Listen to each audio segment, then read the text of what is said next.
ਜਿਹਨਾਂ ਰੋਕਣੀ ਹੋਈ ਦੱਸਿਓ। ਬਸ ਕਰ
ਮੁੜੇ ਇੱਕ ਨੇ ਕਾ ਕਹਿੰਦੇ ਦੋ ਟਰੱਕ ਲੱਗੇ ਹਨ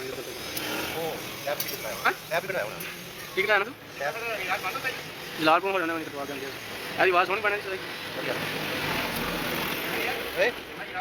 ਹਾਂ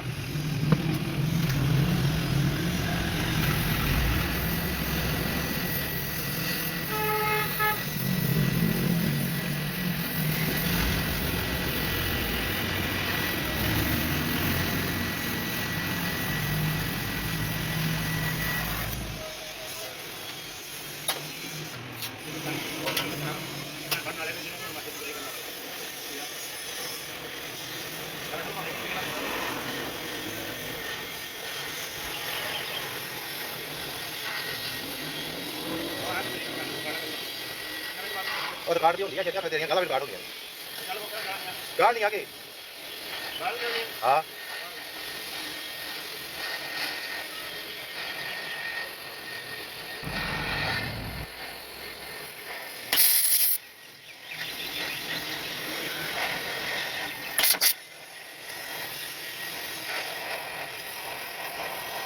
पोली पोली पोली